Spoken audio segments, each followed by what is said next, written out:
एक आदमी जो वैम्पायर होने के बावजूद खून पीकर खुद को मजबूत नहीं बनाता, बल्कि दिन भर जंगल में छिपकर शिकार करता है और वो शिकार इंसानों को दे देता है ताकि उनमें घुल मिल सके। इसकी वजह ये है कि पिछले जन्म में जब उसकी असली पहचान खुल गई थी तो पवित्र योद्धाओं ने उसका पीछा किया था। लगातार छिपते छिपाते उसे ताजा खून नहीं मिल पाया, जिससे वो अपनी असली ताकत नहीं दिखा पाया और आखिरकार उन योद्धाओं की तलवारों के नीचे मारा गया। जब दोबारा आंख खुली तो मैंने खुद को एक पहाड़ी गुफा में पाया और पवित्र योद्धाओं द्वारा काटे गए हाथ पैर भी दोबारा जुड़ चुके थे। चारों तरफ देखा तो याद आया कि यही वो जगह है जहां मैं मारे जाने से पहले रहा करता था। जब मुझे पूरा यकीन हो गया कि मैं सच में दोबारा जन्म ले चुका हूं तो सबसे पहले मैं जंगल की तरफ भागा। इस बार मैं पिछले जन्म की तरह बेवजह नहीं छिपूंगा। हम वैम्पायर खून पीकर ताकत हासिल कर सकते हैं और जितनी मजबूत होगी उस खून के मालिक की ताकत उतनी ही ज्यादा ताकत हमें मिलेगी। ये सोचकर मैं बिना रुके जंगल के बीचों बीच स्थित एक दलदल की तरफ भागा। जैसे ही मैं वहां रुका पानी के अंदर से एक बहुत बड़ा मुंह निकला। ये बड़ा राक्षस जंगल का राजा था और यही मैं आया था। अपने इस कमजोर शरीर से उसके हमलों से बचना भी मुश्किल था, लेकिन अगर उस पर जरा सा भी घाव कर दूं तो उसके खून की एक बूंद से ही मैं तेजी से मजबूत बन सकता था। ये सोचकर मैंने अपना छोटा चाकू कसकर पकड़ा और उछलकर उसके सिर पर चढ़ गया। उस पर चढ़कर मैं इधर उधर देखने लगा कि कहां वार करूं, लेकिन मुझे ये उम्मीद नहीं थी कि छन की आवाज के साथ मेरा चाकू टूट जाएगा। अगले ही पल उस राक्षस ने हल्के से अपनी दुम हिलाई। उसके जोरदार झटके से मैं 10 मीटर दूर जा गिरा और मुश्किल से रुक पाया। उसी झटके से मेरे शरीर को बुरी तरह चोट लग गई। मुझे सांस लेने का मौका दिए बिना ही वो राक्षस दोबारा मुझे निकलने के लिए मुंह खोलकर झपटा। बच निकलने का कोई रास्ता न देख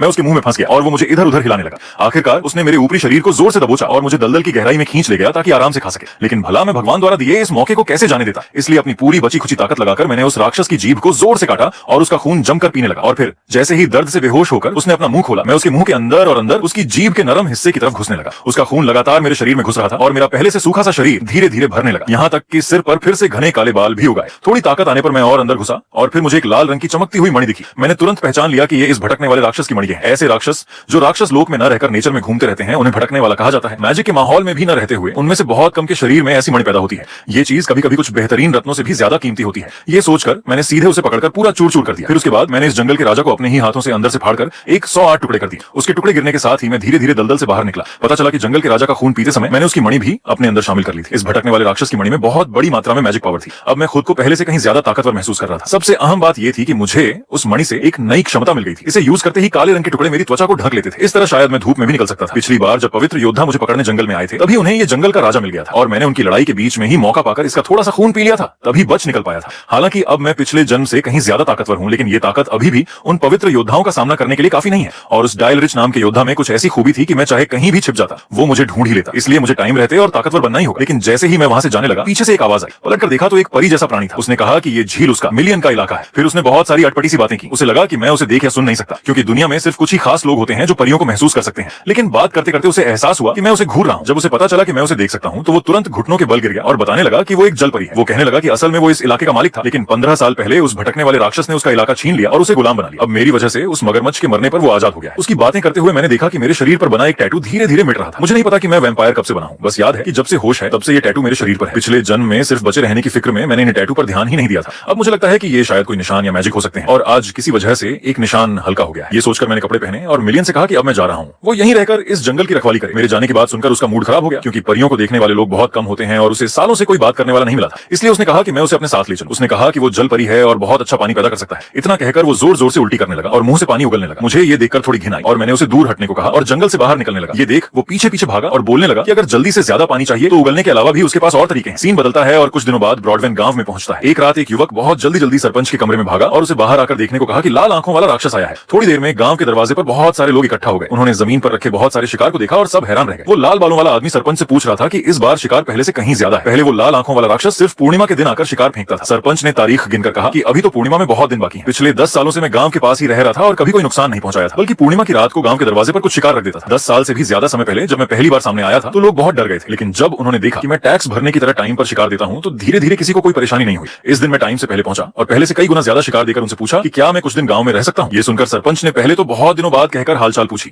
फिर पूछा कि क्या कहना चाहते हो। मैंने उन्हें बताया कि इन सालों में एक अजीब बीमारी की वजह से गांव से दूर अकेला रह रहा था, लेकिन हाल ही में किस्मत से मेरी बीमारी ठीक हो गई। इसलिए गांव में आकर पूछना चाहता हूं कि क्या कोई मदद की जरूरत है। अगर गांव पर कोई मुसीबत आए तो मैं तुरंत मदद के लिए आ सकता हूं। लोगों ने जब मेरा असली चेहरा देखा तो मेरी खूबसूरती देखकर उनकी आंखें लगभग चौंधिया गईं। उन्होंने मन ही मन सोचा कि जिसे हमेशा लाल आंखों वाला राक्षस कहते थे, कहीं ये कोई आधा परी या अच्छे खानदान का लड़का तो नहीं। ये इतना सुंदर चेहरा और इतनी प्यारी आवाज। 80 साल के सरपंच का दिल भी धड़क गया। बाहर आकर मिलियन ने पूछा कि मेहनत से शिकार करके लाए ये सारा खाना इन लोगों को देकर क्या करोगे। उसकी समझ में नहीं आता। रात के राक्षस वैम्पायर तो खून खराबा करने वाले होते हैं। मैंने उसे बताया कि इंसानों की सोसाइटी में आपस में जुड़ना बहुत जरूरी है, उन पर एहसान करना भी। ये सुनकर मिलियन को और भी समझ नहीं आया। वो बोला, अब तो तुम उन्हें खाना भी नहीं चाहते बल्कि उनसे दोस्ती करना चाहते हो, और तुमने पहले भी कहा था कि कुछ दिनों में यहाँ से चले जाओगे। उसे बीच में ही रोकते हुए मैंने कहा कि एक जमाने में मुझे भी लगता था कि जिनसे मतलब ना हो उनके बारे में नहीं सोचना चाहिए, लेकिन अब जो होने वाला है उसे देखकर चुप नहीं रहा जा सकता। कुछ ही दिनों में यहाँ कुछ भाड़े के सैनिक आएंगे और तब इस गांव के सभी लोग मारे जाएंगे। असल में वो सैनिक ब्रॉडवेन गांव के एक लड़के को लेने आएंगे। उनका मकसद उस लड़के को यहाँ के जमींदार जमींदार ड्यूक जैसे किले में ले जाना होगा और इस पूरे काम के दौरान राजू छुपाने के लिए वो सबको मार डालने की प्लानिंग करेंगे। ये सुनकर मिलियन को समझ नहीं आया कि मैं भविष्य में होने वाली बात कैसे जानता हूँ, लेकिन उसे लगा कि मैं झूठ नहीं बोल रहा। इन कुछ दिनों के साथ में वो मेरे मन की बात कभी समझ नहीं पाया। मैंने उसकी उलझन देखकर कहा कि सच झूठ तो जल्द ही पता चल जाएगा, लेकिन उससे पहले गांव वालों का भरोसा तो जीतना ही होगा ताकि उन्हें पता चले कि मैं उनके साथ हूं। थोड़ी देर चलने के बाद मैं अचानक रुक गया, जिससे पीछे पीछे आ रहे मिलियन का ध्यान नहीं रहा और वो मुझसे जा टकराया। उठकर वो मेरे सिर पर हाथ मारते हुए पूछने लगा कि क्या कर रहे हो। बीच में ही उसकी आवाज रुक गई क्योंकि उसने देखा कि सामने से सचमुच कुछ भाड़े के सैनिक आ रहे थे।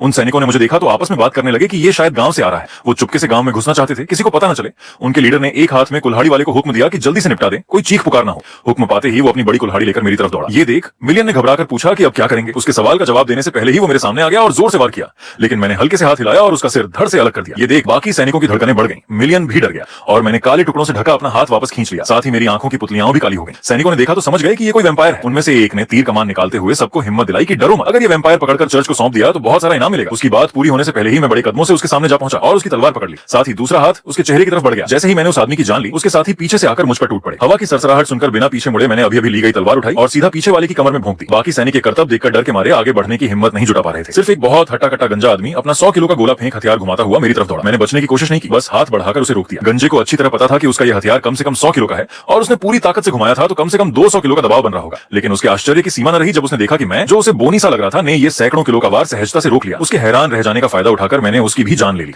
बाकी सैनिक मेरी इतनी ताकत देखकर अकेले अकेले हमला करने की बजाय चुपके चुपके मुझे घेरने लगे ताकि सब मिलकर हमला कर सकें। लेकिन मेरे लिए ये सब सिर्फ थोड़ी सी मेहनत बढ़ाने जैसा था। करीब 2.5 मिनट बाद जब गांव वालों ने जमीन पर पड़ी मरी हुई भाड़े के सैनिकों की लाशें देखी तो हैरान रह गए। सरपंच ने पूछा कि ये सब तुमने अकेले किया। मैंने कहा कि ये कैसे हो सकता है, मैं तो बस शिकार करके लौट रहा था तो ये सब देखा। लगता है ब्रॉडमैन गांव की तरफ जाते वक्त इन पर हमला हुआ था और हमलावर शायद ये थे। ये कहकर मैंने पीछे पड़े कुछ भूरे भेड़ियों के शवों की तरफ इशारा किया और बताया कि जब मैं अपना जाल चेक करके लौट रहा था तो देखा कि ये भेड़िए लाशों को नोच रहे थे, इसलिए मौका पाकर मैंने उन्हें मार डाला। हालांकि ये कुछ लाशों को पहले ही नोच चुके थे। एक आदमी ने कहा कि सच में इन लाशों पर भेड़ियों के नाखूनों के निशान हैं। दूसरे ने कहा कि नाखूनों के निशानों के अलावा काटने के निशान भी हैं। सरपंच को थोड़ा शक हुआ कि इस किस्म के भूरे भेड़िए लड़ाकू तो होते हैं, लेकिन इतने सारे सैनिकों पर बेवजह हमला करना उनके बस की बात नहीं। लेकिन सबूत सामने थे तो उसे मानना ही पड़ा। फिर मैंने सरपंच से पूछा कि इन लाशों का क्या करना है। सरपंच ने कहा कि इन्हें जंगली जानवरों को नोचने के लिए नहीं छोड़ सकते, गांव में ही इन्हें दफनाना होगा। पीछे खड़े मिलियन को मुझ पर बड़ी शराफत आ रही थी कि मैं बिना पलक झपकाए इतने बड़े झूठ बोल रहा हूँ। वो अच्छी तरह जानता था कि उन भेड़ियों को भाड़े के सैनिकों के खून की गंध आई थी और उन्हें मैंने ही सबके साथ मारा था और फिर उन्हीं भेड़ियों के दांतों और पंजों से सैनिकों की लाशों पर निशान बनाए थे। उसे समझ नहीं आया कि मैं अपनी इमेज की इतनी परवाह क्यों कर रहा हूँ। अगर अभी यहाँ से चले जाते तो ये सब करने की जरूरत ही नहीं थी। जब वो लाशों को उठाने में लगे थे तब मैंने जेब से एक लिफाफा निकाला, उसे सरपंच को देते हुए कहा कि ये मुझे इन सैनिकों के पास से मिला। सरपंच ने देखा कि उस पर यहाँ के जमींदार ड्यूक की मुहर लगी है, लेकिन लिफाफा खोलकर जो खत पढ़ा उसे देखते ही उसकी आंखें फटी की फटी रह गईं। फिर उसने तुरंत पलटकर आसपास के लोगों से पूछा कि फिलिप गांव में है कि नहीं। गांव वालों के पूछने पर सरपंच ने बताया कि फिलिप शायद जमींदार ड्यूक की नाजायज औलाद है और इन सैनिकों को भेजने का मकसद उसे ले जाना था। सरपंच की घबराहट देखकर मुझे 2.5 मिनट पहले की वो बात याद आ गई जब मैंने उन्हें खदेड़ा था। तब उनके लीडर ने सोचा भी नहीं था कि मेरी इतनी ताकत होगी, लेकिन उसे पता था कि काम पूरा किए बिना वापस जाना भी मौत के समान है।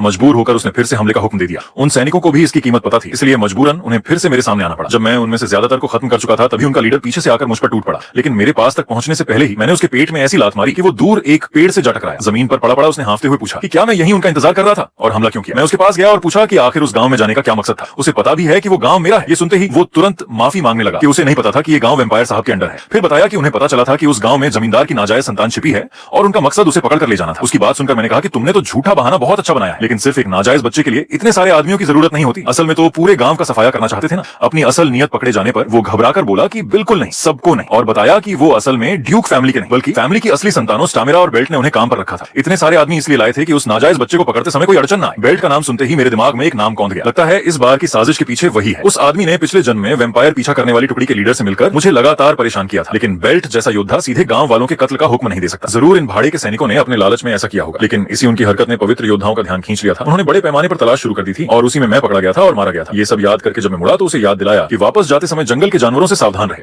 उसने सोचा शायद मैं उसे जाने दे रहा हूँ, बार बार थैंक यू कह रहा था, लेकिन अगले ही पल मैंने फेंका हुआ छुरा उसके सीने में जा लगा। जब से मेरे वैम्पायर होने का राज खुला था उसे जीवित छोड़ना पॉसिबल नहीं था। अब वक्त फिर से प्रेजेंट में आ जाता है। गांव वाले याद करने लगे कि फिलिप और उसकी मां 8 साल पहले गांव आए थे, लेकिन पिछले साल उसकी मां मर गई। अब उसे पहुंचाने वाले सैनिक भी मारे गए। ये देख सरपंच समझ नहीं पा रहा था कि अब क्या किया जाए। तब मैंने आगे बढ़कर कहा कि क्यों ना फिलिप को मैं खुद जमींदार के किले तक पहुंचा दूं। और इतना ही नहीं, मैं तो सालों से जंगल में रहता हूं, इसलिए जानवरों से बचकर ले जाने का रास्ता मुझे अच्छी तरह पता है। सरपंच ने पूछा क्या सच में इतनी मुश्किल काम के लिए तैयार हो। मैंने कहा कि इसमें मुश्किल क्या है, मैं एक योद्धा हूं, इसलिए मुसीबत को देखकर मुंह मोड़ना ठीक नहीं। पास खड़े मिलियन ने जब मुझे खुद को योद्धा बताते सुना तो मन ही मन मेरी बेहूदगी की तारीफ करने लगा। गांव वालों को जब पता चला कि मैं योद्धा हूं तो उनके होश उड़ गए। असर देखकर मैंने मौका नहीं गंवाया और कहा कि पहले अपना इंट्रोडक्शन देना भूल गया। मेरा नाम यूजीन है और मैं यूजीन फैमिली से हूं। मिलियन ने चिल्लाकर कहा कि ऐसी बात कौन सुनेगा। गांव वालों ने मेरी ये बात सुनी तो उन्हें यकीन नहीं हुआ। उन्होंने सोचा भी नहीं था कि गांव के आसपास रहने वाला ये राक्षस कोई कुलीन इंसान होगा। मिलियन हैरान था कि मैं कितना बड़ा झूठ बोल रहा हूं। एक वैम्पायर होकर योद्धा होने का दावा कर रहा हूं। मैंने सोचा कि देखने से लग रहा है कि इन लोगों ने कभी किसी कुलीन को देखा नहीं है, इसलिए अगर मैं कुलीन होने का नाटक करूंगा तो कोई पकड़ नहीं पाएगा। सब लोग हैरानी से उभरे तो दौड़कर मेरे पास आए और हालचाल पूछने लगे कि क्या इन 10 सालों में जंगल में रहने का मतलब योद्धा की ट्रेनिंग के दौरान लगी चोटों को भरना था। मुझे बस इतना कहना था कि किन्हीं वजहों से मैंने दुनिया से नाता तोड़ लिया था। फिर सरपंच ने कहा कि गांव बहुत गरीब है, मैं तुम्हें कोई एक्स्ट्रा इनाम नहीं दे पाऊंगा। मैंने कहा कि कोई बात नहीं, मुझे भी थोड़ा घूमना फिरना अच्छा लगता है, और पूछा कि क्या आज रात गांव में रुक सकता हूं। सरपंच ने मेरी इतनी सी बात सुनते ही हाँ कर दी। एक रात बीतने के बाद दूसरे दिन सुबह हुई। खिड़की से झांकती धूप देखकर मैंने पहले अपने हाथ पर काले टुकड़े जमा किए, फिर उंगली धूप में रखकर देखा तो मेरा अंदाजा सही निकला। जहां काले टुकड़े ढंग के होते हैं वहां धूप नहीं लगती, इसका मतलब आगे के सफर में मुश्किल नहीं होगी। तभी मिलियन बाहर आया और बोला कि मैं बड़ा बेवकूफ वैम्पायर हूं। कल ऐसा झूठ क्यों बोला? पढ़ना लिखना भी नहीं आता और योद्धा होने का दावा कर रहा हूं। मैंने कहा कि किसी दिन तो पकड़ा ही जाना था, अब चले ही जाना है तो फर्क नहीं पड़ता। मिलियन को यह सब देख हैरानी हो रही थी। उसने पूछा कि इतने साल जंगल में चुपचाप रह रहे थे, फिर अचानक ये शहर गांव और बिना वजह काम करने का चस्का कैसे लगा? उसकी बात पूरी होने से पहले ही बाहर किसी ने आवाज दी, यूजीन योद्धा। मैं उठकर बाहर गया और जाते जाते मिलियन से कहा कि किसी इंसान का अधिकार उसकी बोली से कहीं ज्यादा असरदार होता है। अभी मेरा ये योद्धा वाला रुतबा बहुत सारी बातों को बनाने से बचा लेगा, लेकिन ये नाटक सिर्फ इस छोटे से गांव में ही चलेगा। बड़े शहरों में टिकना है तो इस झूठ को सच बनाना ही होगा। सब तैयार होने के बाद सरपंच ने मुझे अपने हाथों से एक परिचय पत्र लिखकर दिया ताकि रास्ते में कोई परेशानी ना हो। वो लड़का फिलिप भी सामने आया और अपना परिचय दिया। गांव वालों से विदा लेकर हम दोनों ड्यूक के किले की तरफ निकल पड़े। थोड़ी दूर जाने के बाद पहाड़ी की तलहटी में एक गांव दिखा। पीछे आ रहे फिलिप ने रास्ते के किनारे लगे बोर्ड को देखा और बताया कि यहाँ ब्रैम्स गांव है। जब उसने बोर्ड पढ़ लिया तो मैंने उससे पूछा कि क्या तुम पढ़ लिख सकते हो? फिलिप ने बताया कि उसकी मां ने जब वो जीवित थी तब उसे पढ़ाया लिखाया था। मिलियन ने सुनकर कहा कि इस लड़के से कहो मुझे पढ़ना सिखाए। मैंने भी उसकी बात मान ली और डायरेक्ट फिलिप से पढ़ने का रिक्वेस्ट कर दिया। फिलिप हैरान रह गया। उसने पूछा कि आप योद्धा होकर भी पढ़ना नहीं जानते? उसके लहजे से मैं समझ गया कि वो कुछ सोच रहा है, इसलिए मैंने उदास चेहरा बनाकर कहा कि योद्धा होना सिर्फ एक खोखला खिताब है। फैमिली बर्बाद होने के बाद अब शेख ही बघारने लायक कुछ नहीं बचा। ये सुनकर फिलिप ने धीरे से पूछा कि क्या आपका परिवार वाकई? मैंने उसके सवाल का जवाब न देकर सीधा आगे बढ़ना शुरू कर दिया। ये सब देख मिलियन ने मेरे कान में कहा कि तुम्हारा एक्टिंग दिन ब दिन पक रहा है, लेकिन बहुत ज्यादा कहानियां बनाओगे तो पकड़े जाओगे। उसने इधर देखा तो फिलिप मेरी तरफ भरोसे और हमदर्दी भरी निगाहों से देख रहा था। फिर फिलिप ने माफी मांगते हुए कहा कि वो पहले मुझ पर शक करता था, कभी राक्षस कभी कुलीन। अब देखा तो पता चला कि सचमुच योद्धा घराने से आते हैं। सोचा कि शायद पढ़ाई लिखाई से दूर रहे होंगे, इसलिए अब वो खुशी खुशी मुझे पढ़ना लिखना सिखाएगा। मिलियन ये सुनकर खिलखिलाकर हंस पड़ा। उसने कहा ये तो बेवकूफ निकला। तभी मैंने अचानक उसे गोद में उठा लिया और दूर से आए तीर को नंगे हाथ पकड़ लिया। तीर को हाथ में लेकर जब मैंने पीछे देखा तो फिलिप की समझ में कुछ नहीं आया। वो डर के मारे कांप रहा था, लेकिन पीछे मुड़कर देखा तो पता चला कि ये तीर सामने खड़े कुछ लोगों ने छोड़ा था। उनमें से एक आदमी जिसने तीर चलाया था आगे आया और मजाक उड़ाते हुए बोला कि तीरंदाजी इतनी खराब है कि एक को भी निशाना नहीं लगा। जमीन पर बैठा फिलिप सोच रहा था कि कहीं ये डाकू तो नहीं। उन लोगों ने हम दोनों को देखकर सोचा कि आसान शिकार है। बोले जो सामान हो नीचे रख दो। मैंने उनकी बात मानकर पीठ पर लदा बस्ता नीचे उतार दिया। फिर जैसे ही उनमें से एक आदमी बस्ता उठाने आगे बढ़ा, मैंने तलवार के एक वार में उसका सिर धड़ से अलग कर दिया। सब कुछ इतनी तेजी से हुआ कि वहां खड़े किसी को भी मेरे हाथ की हरकत दिखी नहीं। फिलिप को जब जमीन पर लुढ़कता हुआ वो सिर दिखा तो समझ में आया कि क्या हुआ है। बाकी डाकू अपने साथी को मरा देख हैरान रह गए। मैं बस वहीं खड़ा रहा और बोला अगर सामान चाहिए तो आकर ले लो। एक और डाकू ने देखा कि मामला गड़बड़ है तो उसने अपना डंडा उठाकर मुझ पर अटैक कर दिया। पार्ट 2। लेकिन उसकी भी वही हालत हुई। अगले ही पल मैं तलवार लेकर उनके बीच में जा घुसा और एक के बाद एक सबके अलग अलग अंग काट दिए। आखिर में एक आदमी बचा था जो ये सब देखकर डर के मारे भागने लगा। मैंने अपनी तलवार की धार पकड़कर पूरी ताकत से फेंका। वो जाकर उसकी पीठ में लगा। सबको खत्म करने के बाद मैंने आगे बढ़कर अपनी तलवार निकाली और बोला आखिर क्यों इंसान हमेशा कमजोरों को सताते हैं, लूटते हैं, मारते हैं? फिर फिलिप से पूछा जब मैं पढ़ना लिखना सीख जाऊंगा तब क्या ये समझ पाऊंगा? यहाँ से निपटने के बाद हम ब्रैम्स गांव में घुसे। ये गांव कहलाने के बावजूद एक छोटे शहर जैसा लग रहा था। ऊपर नीचे हर तरफ दुकानें थी, तरह तरह की चीजें बिक रही थी। इतनी सारी चीजें देखकर सालों जंगल में रहने वाला मिलियन भी हैरान था। फिलिप ने मुझे सावधान किया कि अगर यहाँ से कुछ खरीदना है तो सावधानी से खरीदना, क्योंकि पहले जब वो सरपंच के साथ आया था तो उसने देखा था कि यहाँ के व्यापारी बहुत चालाक होते हैं। जरा सी चूक हुई नहीं कि बुरा फंस जाओगे। बात करते करते ही देखा कि एक कस्टमर सामान वापस करने की कोशिश कर रहा था, क्योंकि उसने उसी सामान को कुछ ही दूरी पर लगे एक ठेले पर आधे दाम में बिकते देख लिया था। लेकिन मेरे लिए ये कोई प्रॉब्लम नहीं थी, क्योंकि उस वक्त मेरी जेब में एक पैसा भी नहीं था। थोड़ा घूमने के बाद मैं एक चमड़े की दुकान पर गया। बस्ते में से कुछ भूरे भेड़ियों की खाल निकालकर दुकानदार से पूछा कि इनकी क्या कीमत लगाओगे। दुकानदार ने खाल देखी तो पूछा कि ये कहां से मिली। इन दिनों इस एरिया में ये दुर्लभ चीज है। मुझे ऊपर से नीचे तक देखा, मेरे मामूली कपड़े देखे तो समझ गया कि मैं कोई व्यापारी नहीं बल्कि कोई आवारा हूं। उसने सोचा कि इसका फायदा उठाकर मोटा मुनाफा कमा लूं। बोला ये खाल तो बहुत खराब कंडीशन में है, किसी काम की नहीं, इससे अच्छा तो 18 पैसे भी हैं। उसकी बात सुनकर मेरा चेहरा स्याह पड़ गया। उसने मेरी आंखों में वो गुस्सा देखा। मेरी आंखों की लाली देखकर उसके चेहरे की हंसी गायब हो गई। उसने पहली बार किसी की आंखें इतनी लाल देखी थी। उसे एहसास हो गया कि मैं कोई साधारण इंसान नहीं हूं, इसलिए झट से बोल बदला अच्छा भूरे भेड़ियों की खाल कम मिलती है इसलिए तुम्हें कुछ ज्यादा दे दूंगा। लेकिन मैं फिर भी चुप रहा, बस उसे देखता रहा। मेरी निगाहों के सामने उसकी हालत खराब हो रही थी, पसीने छूट रहे थे। वो मेरी आंखों में आंखें डालकर नहीं देख पा रहा था। हद से ज्यादा प्रेशर झेलना पाने के कारण उसने बोलना शुरू किया 23 पैसे दे सकता हूं। लेकिन मैंने फिर भी कुछ नहीं कहा, बस देखता रहा।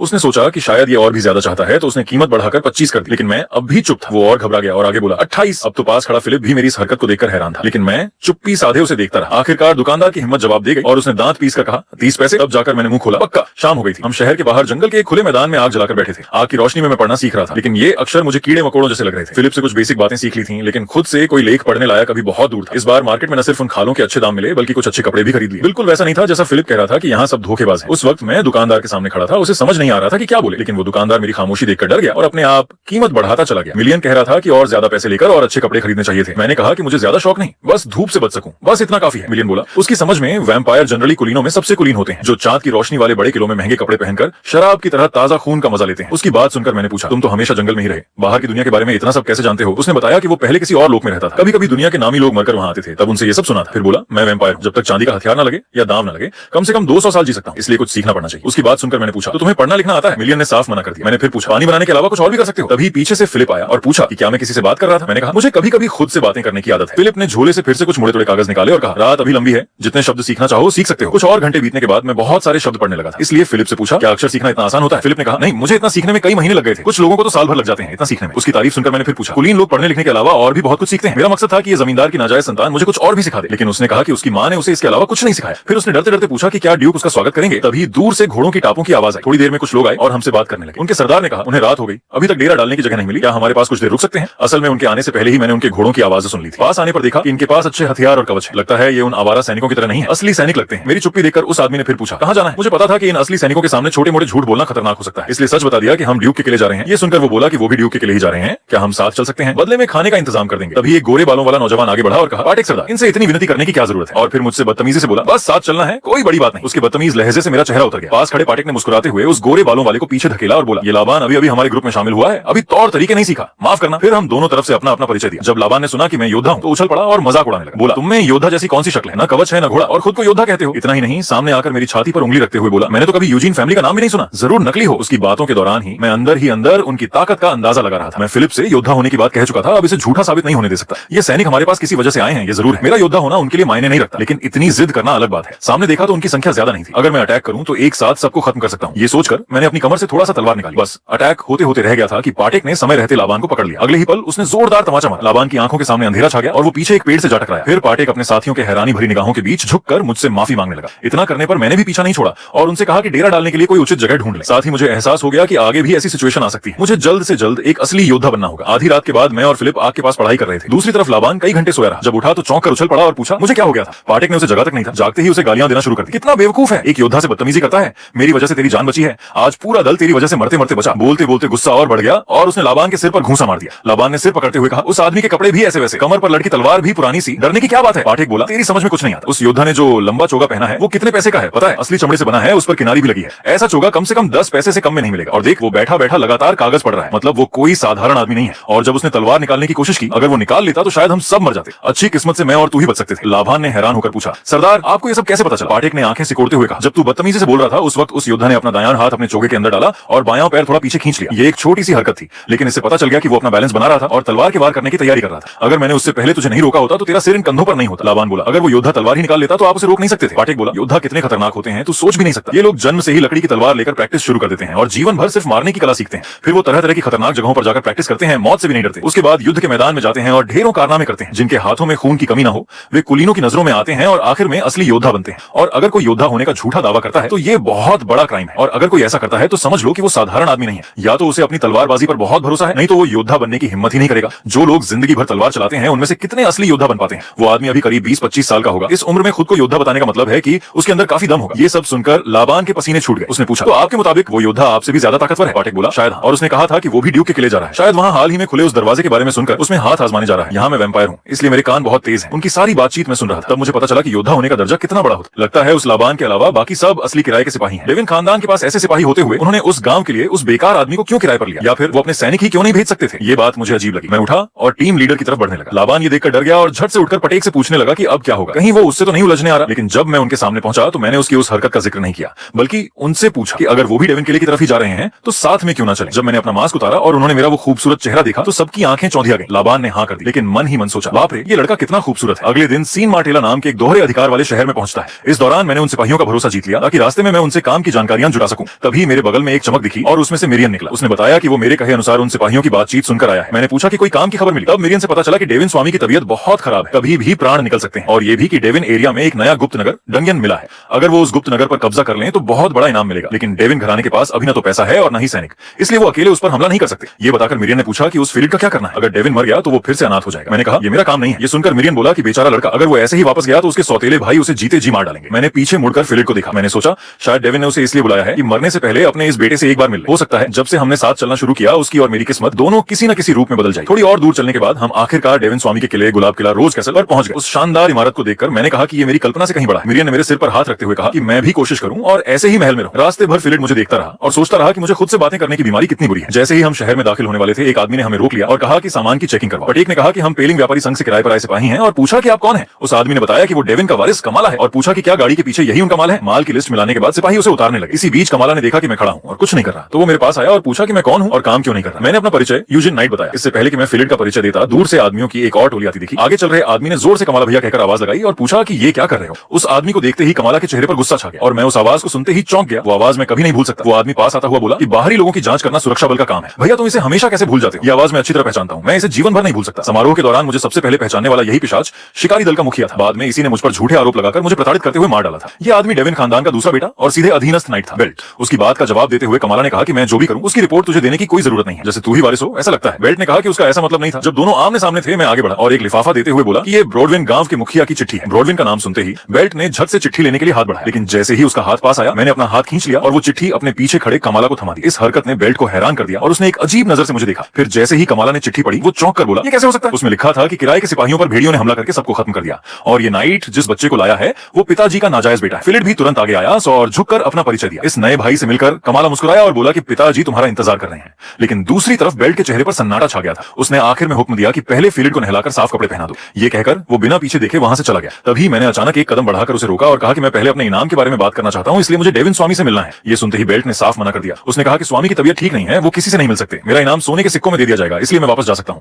मैंने अब भी हिम्मत नहीं हारी और कहा कि मैंने रास्ते में बहुत मेहनत की है। ये सुनकर बेल्ट का गुस्सा 7वें आसमान पर पहुंच गया और उसने गुस्से से पूछा कि क्या मैंने उसकी बात नहीं सुनी। तब कमाला आगे आया और बेल्ट से पूछा कि ये तू क्या कर रहा है? नया भाई भी तो पिताजी से मिलने जाएगा, उसके साथ ये भी चल सकता है, इसमें क्या दिक्कत है? बेल्ट ने कहा कि पिताजी दिन में 1 घंटे भी मुश्किल से होश में रहते हैं, ऐसे में किसी अनजान भगोड़े को मिलने नहीं दिया जा सकता। ये सुनकर कमाला ने व्यंग्य से कहा, तो अब पिताजी के समय का भी तू फैसला करेगा? ये सुनकर बेल्ट और गुस्सा हो गया और बोला कि तुम हमेशा मेरी बात को गलत क्यों समझते हो? अपना मकसद पूरा होता देख कमाला ने उसे और नहीं छेड़ा बल्कि मेरी तरफ मुड़कर कहा, माफ करना, लगता है मेरे खिलौनों से खेलने वाले भाई की वजह से काम मुश्किल हो गया। मेरे पास से गुजरते हुए उसने मेरे कंधे को थपथपाया और कहा कि वापस जाते वक्त सावधान रहना। फिर फिलिप को लेकर किले के अंदर चला गया। उसके रवैये से साफ था कि वो शुरू से ही मुझे डेविन स्वामी से मिलवाना नहीं चाहता था। मैं अभी सोच ही रहा था कि एक अजीब सी आवाज ने मेरे विचार तोड़े। पीछे मुड़कर देखा तो एक तगड़ा लाल बालों वाला आदमी था। वो पास आकर पूछने लगा कि बेल्ट कहाँ है? मैं उसे ढूंढ रहा था। बेल्ट ने उसके पीछे बहुत सारे सिपाहियों को देखा तो घबराकर पूछा कि ये क्या मामला है? लाल बालों वाले आदमी ने कहा कि ये सब गांवों में लूटपाट करने वाले किराए के सिपाही हैं, रास्ते में दिख गए तो पकड़ लिए और पूछा कि अब इन्हें मारकर रास्ता साफ कर देता हूं क्या? हालांकि ये सब तो गुप्त नगर पर हमले के लिए अस्थायी तौर पर रखे गए हैं। ये कहते हुए उसने पहले मुझे एक बार देखा, फिर बोला कि मैं इन सिपाहियों को सबक सिखा दूंगा, यहाँ भीड़ है, अंदर चलकर बात करते हैं। ऐसा कहकर वो बेल्ट को भी लेकर किले में चला गया। पटेक मेरे पास आकर बोला कि वो आदमी गैल्फ्रेडिक नाइट है। मैंने पूछा क्या तुम उसे जानते हो? पटेक ने बताया कि इस आदमी ने हाल ही में एवरग्रो परिवार द्वारा करवाई गई कंपटीशन में 3रा स्थान हासिल किया है। ये बहुत टैलेंटेड नाइट है, इसमें जानवरों जैसी ताकत और उम्दा युद्ध कला है। उस कंपटीशन में इसने हजारों कंटेस्टेंट्स को हराया था। ये सुनकर मैंने पूछा कि इतना शानदार प्लेयर बॉर्डर एरिया के शहर में क्या करने आया? पटेक ने कहा शायद ये भी इस नए गुप्त नगर की वजह से आया है। अगर कोई नाइट किसी गुप्त नगर को एक्सप्लोर करने में कामयाब हो जाता है तो उसे बहुत फेम मिलता है। हालांकि गुप्त नगर एक्सप्लोर करना बहुत मुश्किल होता है और इसमें जान गंवाने वाले भी कम नहीं है। गैल्फ्रेडिक शायद इस गुप्त नगर को सीढ़ी बनाकर किसी बड़े खानदान में नाइट की उपाधि पाना चाहता है। उसकी बात खत्म होने पर मैंने पूछा कि अब तुम्हारा काम पूरा हो गया ना, क्या अब तुम लोग वापस जाओगे? मैंने कहा कि मेरे पास तुम्हारे लिए एक नया काम है। उसी दिन शाम को गुलाब किले के अंदर मैदान में दिन में पकड़े गए सिपाहियों को सजा दी जा रही थी। ऊपर कमाला खिड़की से ये सब देख रहा था। वो सोच रहा था कि इस बार उसे गुप्त नगर खुद एक्सप्लोर करना होगा। जब से उसके पिता की तबीयत खराब हुई है बेल्ट उसकी वारिसी पाने के लिए बेचैन है। अब उसने नाइट्स के जरिए गैल्फ्रेडिक को भी बुला लिया है। साफ है कि उसका टारगेट यही गुप्त नगर है। अब ऐसे में वो कुछ भी औसत दर्जे के आदमी नहीं रख सकता। तभी बाहर दरवाजे पर दस्तक हुई और आवाज आई कि नाइट यूजन मिलना चाहता है। उसके मन में थोड़ी उत्सुकता जगी कि मैं उससे क्या मिलने आया हूं। जैसे ही मैं उसके कमरे में गया वो उठकर शालीनता से मुझसे मिला। उसने बताया कि फिलिप ठीक है, उसकी पूरी सुरक्षा की जा रही है और जैसे ही पिताजी को होश आएगा वो फिलिप को लाने के इनाम में मुझे कुछ देंगे। बैठने के बाद उसने उस दिन की बात के लिए थैंक यू कहा कि मैंने चिट्ठी उसे दी, बेल्ट को नहीं। उसके बाद मैंने कहा कि मैं तो मूल रूप से सिर्फ स्वामी से कोई जरूरी बात करना चाहता था। कमाला भी बैठ गया और पूछा कि पिताजी से मिलने की इच्छा शायद नाइट की उपाधि पाने के लिए है। मैंने कहा कि ये भी एक वजह है, लेकिन सबसे जरूरी वजह यह है कि मैं कमाला स्वामी के सामने एक रिक्वेस्ट रखना चाहता हूँ। ये सुनकर कमाला को हैरानी हुई और पूछा कि कैसी रिक्वेस्ट? मैंने उसे बताया कि मैं नए गुप्त नगर पर हमला करने वाली टुकड़ी में शामिल होना चाहता हूँ। ये सुनते ही वो कुर्सी पीटकर जोर से हंसने लगा। फिर बोला कि तुम मुझसे कहीं ज्यादा इंटरेस्टिंग हो और पूछा कि टुकड़ी में शामिल होकर नाइट की रेपुटेशन बढ़ाना चाहते हो और ये भी पूछा कि मैं तुझे क्यों शामिल कर लूं, बस इसलिए कि तूने शहर के बाहर 5-6 डाकू मार दिए। इस पर मैंने हल्की सी मुस्कान के साथ धीरे से कहा, मेरा ये ऑफर तुम्हारे लिए फायदे के सिवा कुछ नहीं है। अगर गुप्त नगर खुल गया तो मैं बदले में सिर्फ 100 चांदी के सिक्के लूंगा और जो कुछ मिले उसमें से सिर्फ राक्षसों के पत्थरों के अलावा बाकी चीजों का आधा हिस्सा। मेरी शर्तें सुनकर कमाला ने कहा कि ये तो मार्केट रेट से काफी कम है। ये सुनकर उसे शक हुआ। मैंने कहा मेरी शर्तें यही हैं, यकीन करना तुम्हारी मर्जी, फिलहाल तो मुझे जल्दी नहीं है। कमाला मन ही मन सोचने लगा कि नाइट्स अपनी इज्जत के लिए जीते और मरते हैं, लेकिन मेरे इस भेष को देखकर लगता है कि मैं कोई बिना फैमिली वाला आवारा नाइट हूं। फिर भी मुझे पैसे का लालच नहीं है। साफ है कि मेरे लिए इज्जत सबसे बड़ी चीज है और मेरे आखिरी वाक्य से उसने भांप लिया कि मैं ये कहना चाह रहा हूं कि बेल्ट के पास एक तगड़ा नाइट है जबकि उसके पास कोई खास नहीं है। मेरी ये समझदारी देखकर उसे लगा कि मैं उन आम नाइट से बिल्कुल अलग हूं जिनके दिमाग में सिर्फ मांसपेशियां होती हैं। ये सोचकर उसने तुरंत हामी भर दी और मुझसे हाथ मिलाया। असल में ये सारी बातें पहले पटेक ने मुझे सिखाई थी। उसने कहा था कि राक्षसों के पत्थरों को साफ करना मुश्किल होता है और उन पर टैक्स भी लगता है। उल्टा जो दूसरा सामान मिलता है वो जल्दी बिक जाता है और उसमें अच्छा प्रॉफिट भी होता है। उसने कहा था कि वो मुझे अपने जाने पहचाने बिजनेस एसोसिएशन से मिलवा देगा, इसलिए अगर मैं सिर्फ दूसरा सामान लेने की बात कहूंगा तो कमाला जरूर मान जाएगा। जल्द ही कमाला की अटैकिंग टुकड़ी में एक नए आदमी के शामिल होने की खबर बेल्ट तक पहुंच गई। गैल्फ्रेडिक हाथ में छोटा चाकू घुमाते हुए बोला, गुप्त नगर कोई खेलने की जगह नहीं है, जरा सी चूक में पीछे छूट सकते हो या जान गंवा सकते हो। बेल्ट ने सोचा और फिर हंसते हुए कहा कि इसकी चिंता मत करो भैया, जो आदमी लाया होगा वो भी ज्यादा खास नहीं होगा क्योंकि उसके आसपास के रईसों से उसके अच्छे रिलेशन नहीं है और न ही उसकी पहुंच है। उसने गैल्फ्रेडिक को खुद मुझसे मिलने भेजने की सोची। तभी अचानक दरवाजा खुला और कमाला कॉन्फिडेंस से भरे कदमों से अंदर आया। उसने कहा कि नए आदमी से मिलवाता हूँ, ये है नाइट यूजन और उसकी टुकड़ी। बेल्ट ने देखा कि मैं वही हूँ जो फिलिप को लेकर आया था, वो भगोड़ा नाइट। उसने कहा कि वो ऐसे अनजान आदमी को टुकड़ी में शामिल नहीं कर सकता जिसकी हैसियत और ताकत का पता ना हो। कमाला ने कहा कि हैसियत के बारे में तो वो नहीं जानता, लेकिन ताकत की गारंटी वो ले सकता है। उसने बताया कि कुछ दिन पहले बॉर्डर एरिया में उत्पात मचाने वाले डाकुओं को मैंने अकेले ही चाकू से मार गिराया था। हम बात ही कर रहे थे कि पास में बैठे गैल्फ्रेडिक ने हल्का सा हाथ घुमाया और अपना छोटा चाकू मेरी तरफ इस तरह फेंका कि किसी को पता न चले। मैंने बिना पीछे देखे झट से तलवार निकालकर उस चाकू को इस तरह टक्कर मारी कि वो पलटकर दीवार में इस कदर धंस गया कि उसका आधा हिस्सा दीवार के अंदर चला गया। ये देखकर गैल्फ्रेडिक के चेहरे पर एक शैतानी मुस्कान आई और वो उठ खड़ा हुआ। उसने कहा, पहली मुलाकात में ऐसा करने के लिए माफ करना। उसने ये भी कहा कि मेरे शरीर पर ना तो कोई जख्म का निशान है और न ही धूप से झुलसने का कोई निशान। लगता है कि मैं बड़े लाड़ प्यार में पला बड़ा हूं। उसने कहा कि क्यों ना वो इस लाडले बेटे का हुनर टेस्ट करके देख ले। उसके बाद हम किले के प्रैक्टिस ग्राउंड में पहुंचे। किले के लोगों को जैसे ही पता चला कि गैल्फ्रेडिक नाइट किसी से द्वंद्व युद्ध करने वाला है, वो सब प्रैक्टिस ग्राउंड की तरफ दौड़ पड़े। बहुत जल्द ही पूरा प्रैक्टिस ग्राउंड लोगों से खचाखच भर गया। सब देखना चाहते थे कि ये फेमस पावरफुल नाइट कैसा खेल दिखाता है। साथ ही उन्हें ये जानने की भी उत्सुकता थी कि आखिर वो कौन है जो इतने बड़े नाइट को चैलेंज कर रहा है। जब उन्होंने गैल्फ्रेडिक के मजबूत और लंबे शरीर को देखा और उसकी तुलना मेरे पतले दुबले शरीर से की, तो सबने मान लिया कि मेरी हार पक्की है। जब समय हुआ, गैल्फ्रेडिक ने अपनी लंबी तलवार निकाली और मुझे तैयार रहने का इशारा किया। मैंने भी उसी तरह अपना छोटा चाकू उठा लिया। रेफरी ने जैसे ही हाँ की और युद्ध शुरू होने का ऐलान किया,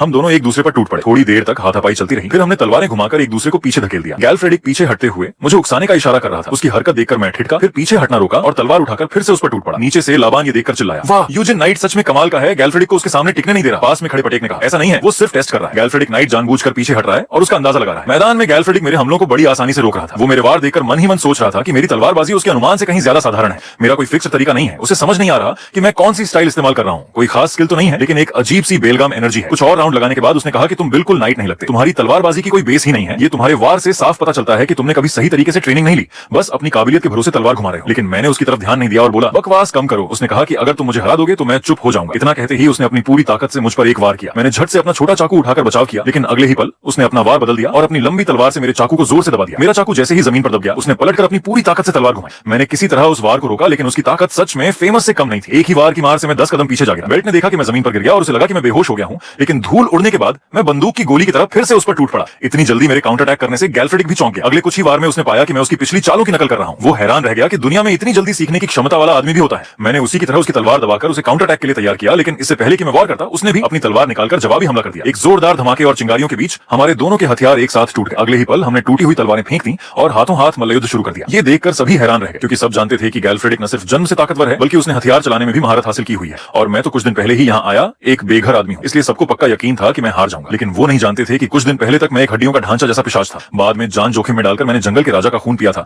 तभी मैं इतना ताकतवर बन पाया था। उस समय मैदान में गैल्फ्रेडिक भी हैरान था। उसने कभी नहीं सोचा था कि मेरे इतने दुबले पतले शरीर में इतनी ताकत होगी। थोड़ी देर तक हाथापाई के बाद उसने महसूस किया कि मेरी बाजुओं की ताकत उससे भी ज्यादा है, लेकिन तजुर्बे के मामले में वो मुझे बौना समझ रहा था। तभी उसने अचानक एक कदम पीछे लिया और मुझे अपनी तरफ खींच लिया, जिससे मैं अपना संतुलन खो बैठा और आगे की तरफ झुक गया। उसी समय उसने अपना मुट्ठा बांधकर मेरे चेहरे पर वार करने की तैयारी की। ये देख मैंने तुरंत अपना शरीर नीचे झुकाया और 180 डिग्री का चक्कर लगाया। मेरी ये हरकत देखकर गैल्फ्रेडिक हैरानी की हद तक पहुंच गया। अगले ही पल में पलटा और उसी की चाल का इस्तेमाल करते हुए उसे अपनी तरफ खींच लिया और फिर अपना मुट्ठा उसके सिर पर दे मारा। गैल्फ्रेडिक ने देखा कि मेरी हर एक चाल सही नहीं थी, लेकिन मैं सिर्फ अपनी तेज सीखने की क्षमता और जिंदा रहने की चाहत के बल पर हर मुसीबत को पार कर रहा था। अब उसके पास बचने का कोई रास्ता नहीं था और उसे मेरी मुट्ठी की चोट सहनी पड़ी। ये वार इतना जोरदार था कि वो दूर जा गिरा और जब वो मोटी दीवार से टकराया तो रुका। वहीं गैल्फ्रेडिक तुरंत बेहोश हो गया। आसपास खड़े सभी लोगों को अपनी आंखों पर यकीन नहीं हो रहा था। जब निर्णायक ने मुझे विजेता घोषित किया, तब कहीं जाकर भीड़ में जोरदार जयकारे गूंजे। इस तरफ गैल्फ्रेडिक को जल्द ही होश आ गया। फिर वो हांफता हुआ तेज कदमों से मेरी तरफ बढ़ा। भीड़ के शोर में मुझे पता नहीं चला और वो आकर मेरा हाथ पकड़ चुका था। अगले ही पल जैसे कोई यादगार पल हो, उसने मेरा हाथ उठाकर जोर से चिल्लाया, आओ आज के विजेता के लिए फिर से ताली बजाएं। इस तरह अभ्यास मैदान का माहौल अपने चरम पर पहुंच गया। सिर्फ बेल्ट, जो हमें अपमानित देखना चाहता था, गुस्से से कांप रहा था। मुकाबला खत्म होते ही मुझे किले के बैठक कक्ष में बुलाया गया। मेज पर तरह तरह के पकवान सजे थे, यहाँ तक कि मेज के पास 3-4 नौकर मेरे लिए खाना परोसने को खड़े थे। लेकिन वो नहीं जानते थे कि मैं पिशाच हूँ और मुझे खाने की कोई जरूरत नहीं है। ये खाना खाने से मेरा पेट खराब हो सकता है। इसलिए मैंने कहा कि मुझे खाना अकेले पसंद है, सब लोग चले जाएं। और ये भी कहा कि कमाला स्वामी से जाकर कह दो कि मुझे एकांत पसंद है। अगले दिन कमाला ने मुझसे मिलते ही खुशी से कहा, अरे